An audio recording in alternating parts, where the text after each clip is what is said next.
तो स्वागत है आप सभी लोगों का अध्ययन गुरुकुल के इस यूट्यूब चैनल पे। जैसा कि आप सभी लोगों को पता ही होगा कि पॉलिटी सीरीज कंटिन्यू हो रही है और आप लोगों की डिमांड भी आ रही थी कि हिस्ट्री और बायोलॉजी कराया जाए। तो उसी कड़ी में हम आज हिस्ट्री को जो हमने आपका सिंधु घाटी सभ्यता तक यानी कि दो पार्ट कराए थे, एक तो इंट्रोडक्शन वीडियो और दूसरा सिंधु घाटी सभ्यता, जिसमें आज हम जो तीसरा टॉपिक लेने वाले हैं हिस्ट्री को सीरीज को भी हम कंटिन्यू कर रहे हैं अब से। तो इसमें आज हम आपका वैदिक सभ्यता को डिस्कस करने वाले हैं और बाकी आप लोगों को अब रेगुलर वीडियोस पॉलिटी हिस्ट्री और बायोलॉजी का भी मिलने वाला है। बायोलॉजी भी हम आपका फ्राइडे से स्टार्ट करने वाले हैं, तो वो भी आपको मिल जाएगा। तो चलिए चलते हैं, वैदिक सभ्यता को डिस्कस करते हैं। और आप लोग जो सपोर्ट दिखा रहे हैं ऐसा ही प्लीज़ सपोर्ट दिखाते रहें और शेयर करना ना भूलें, चैनल को सब्सक्राइब जरूर कर लें और टेलीग्राम भी ज्वाइन कर लीजिएगा। तो चलिए वैदिक सभ्यता को डिस्कस करते हैं। वैदिक सभ्यता एक प्राचीन सभ्यता है। वैदिक सभ्यता सिंधु घाटी सभ्यता हड़प्पा स्थल के पश्चात अस्तित्व में आई।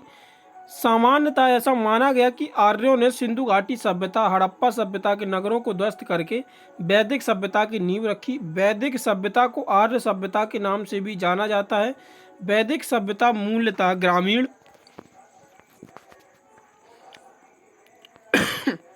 सभ्यता थी। वैदिक सभ्यता का ज्ञान वेदों से हुआ, अर्थात वेदों की रचना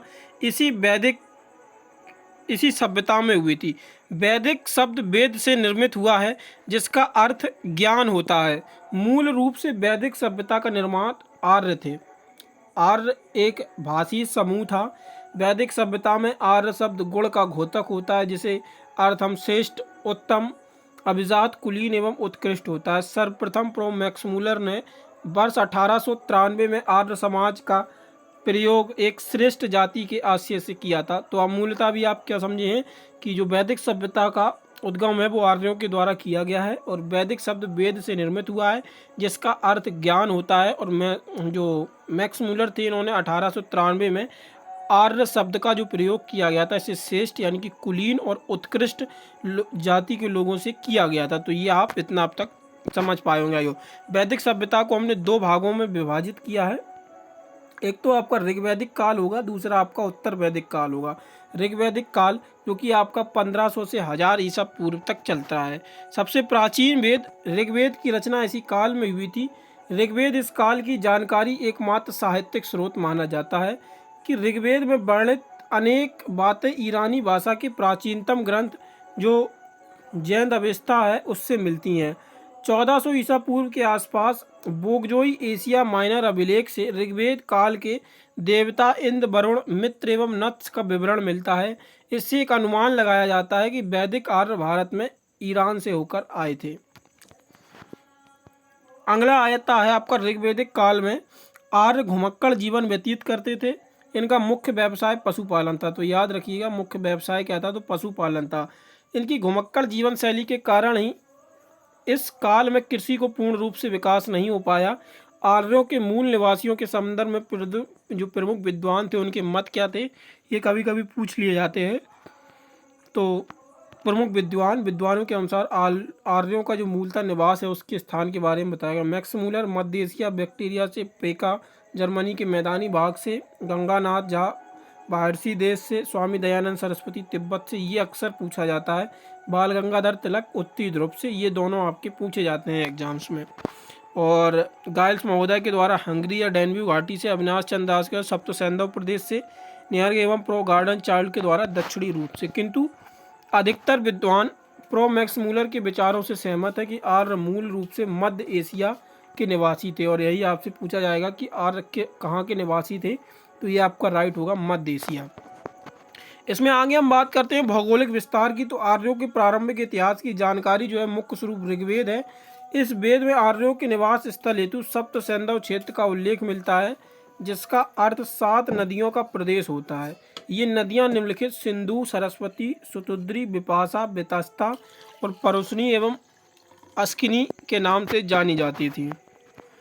और इनके जो प्राचीन नाम है और आधुनिक नाम ये देख लेते हैं।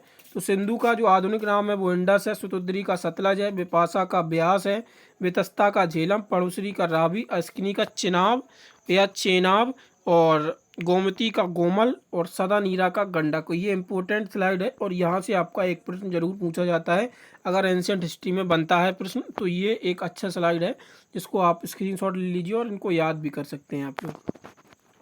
आगे देखते हैं, ऋग्वेद से ही प्राप्त एक जानकारी के अनुसार आर्यों का विस्तार अफगानिस्तान, पंजाब एवं मध्य प्रदेश के पश्चिमी भाग तक था।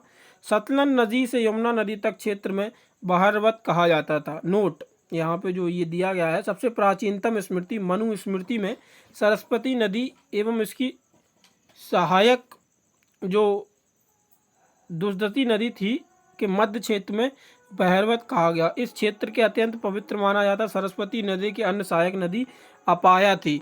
आर्यों ने गंगा नदी एवं यमुना नदी के दोआब क्षेत्र तक इसको सीमावर्ती क्षेत्रों पर भी अपना अधिकार कर लिया था, जिसे बहरसी देश कहा गया।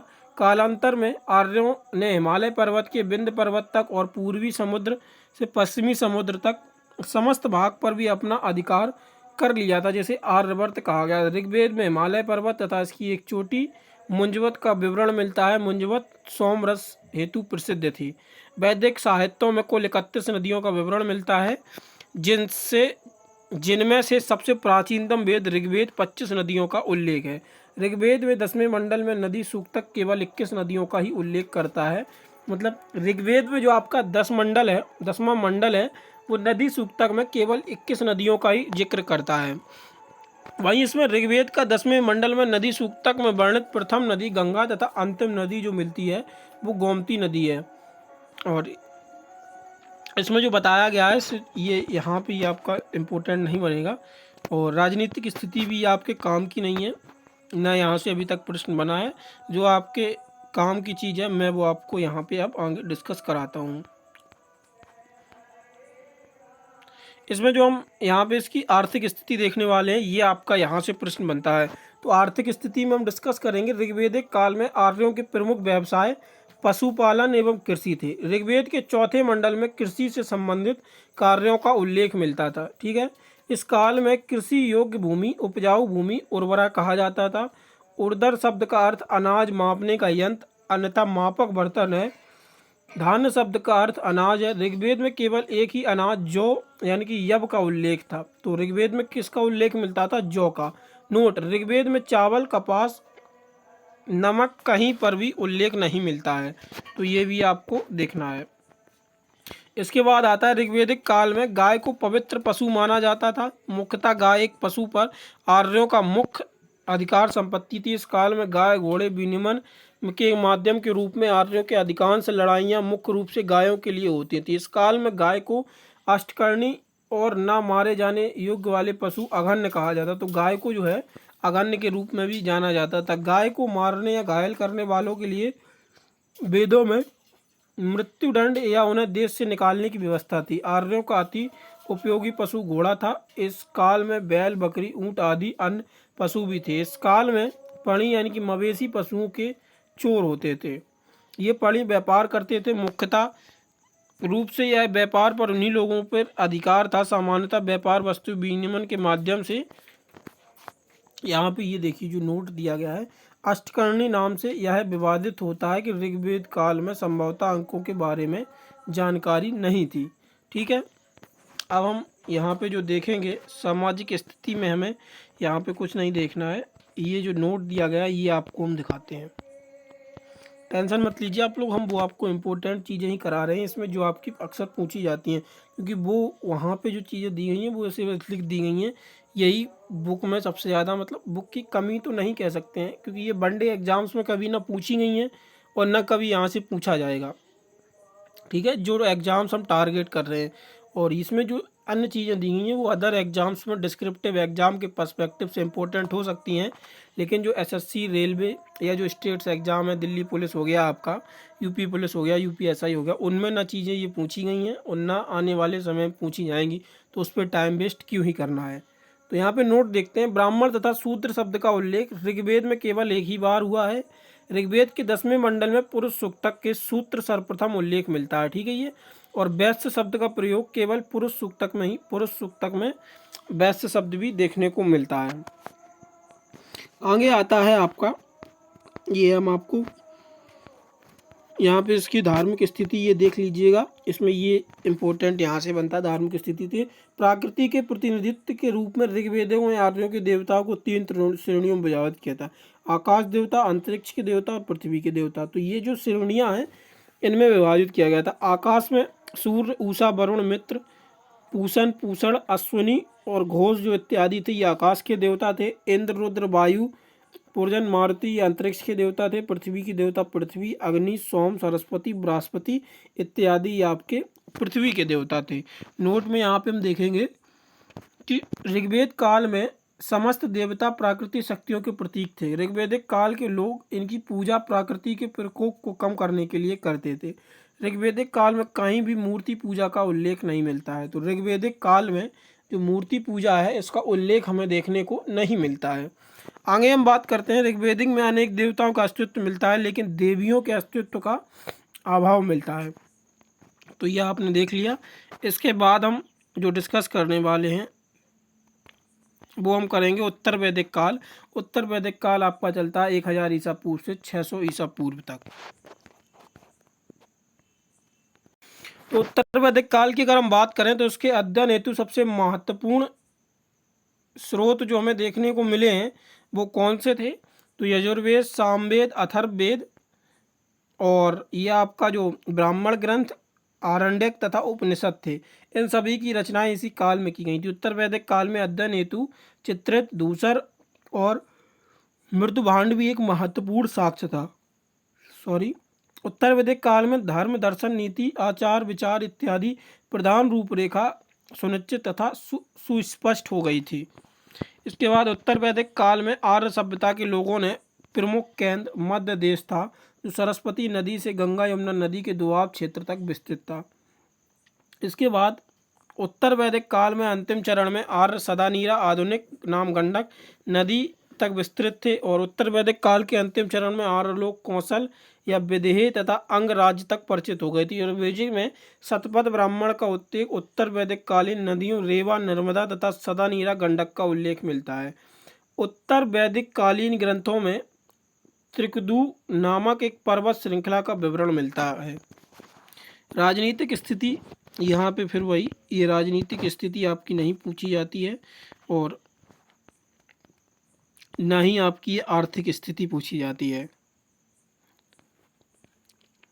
यहाँ से जो हम देखने वाले हैं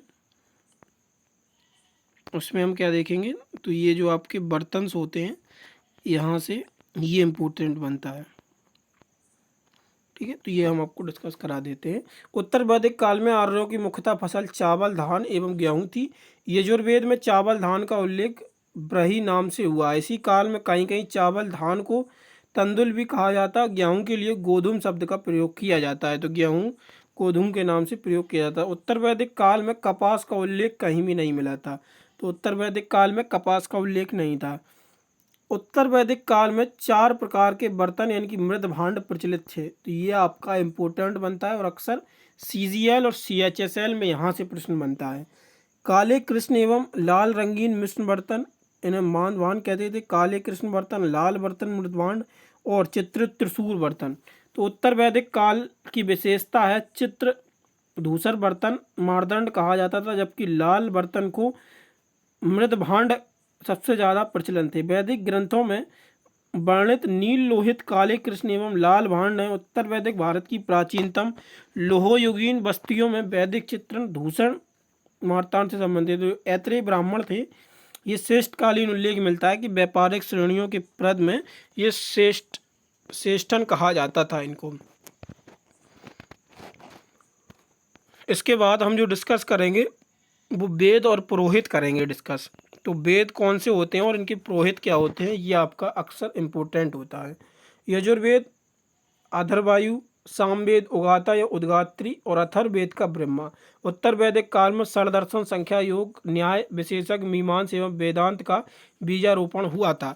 तो ये जो प्रमुख दर्शन और प्रमुख प्रवर्तक हैं ये आपके इम्पोर्टेंट बनते हैं। तो ये देखिएगा, संख्या का कपिल मुनि ने दिया था, योग पतंजलि के द्वारा, न्याय गौतम के द्वारा और वैशेषिक कणाद या उलूक के द्वारा, पूर्व मीमांस जैमिनी के द्वारा, उत्तर मीमांस भद्रायण के द्वारा, चरवाक जो था वो चरवाक के द्वारा दिया गया था। मीमांस को पूर्व मीमांस तथा वेदांत को उत्तर मीमांस के नाम से भी जाना जाता था। तो ये आपका यहाँ पे इनका वर्णन मिलता है। इसके बाद आता है उत्तर वैदिक काल में बहुदिवाद कर्मकांड की प्रतिक्रिया के फलस्वरूप उपनिषदों में स्पष्ट रूप से यज्ञ एवं कर्मकांडों की निंदा की गई। उपनिषदों में ब्रह्म को ही एकमात्र सत्ता के रूप में स्वीकार किया गया था। उत्तर वैदिक काल में दो महाकाव्य थे जो कि निम्नलिखित हैं। एक तो आपका महाभारत, पुराना नाम महाभारत का जय संहिता हुआ करता था, और रामायण। महाभारत विश्व का सबसे बड़ा महाकाव्य है। इसके बाद आता है आपका 16 महाजनपद तथा मगध साम्राज्य का उत्कर्ष। तो ये 16 महाजनपद और मगध साम्राज्य का जो उत्कर्ष है, ये हम आपका कल के टॉपिक में डिस्कस करेंगे। और पॉलिटी में हम 36 से 51 तक कर चुके हैं वो, और 51A आपका डिस्कस करने वाले हैं। उसी में आगे हम राष्ट्रपति को भी डिस्कस करेंगे। तो उसी के साथ पॉलिटी का भी वीडियो आप लोग देखें और हिस्ट्री के वीडियो को भी आप ज़्यादा से ज़्यादा शेयर करें। दोनों वीडियो अब आपको रेगुलर मिलने वाले हैं। तो चैनल को आप लोग सब्सक्राइब कर लीजिए, अपने दोस्तों के साथ शेयर करना ना भूलें, और टेलीग्राम ज़रूर ज्वाइन कर लीजिएगा, क्योंकि वहाँ पे आपको टॉपिक वाइज क्विज भी प्रोवाइड कराई जा रही हैं। धन्यवाद।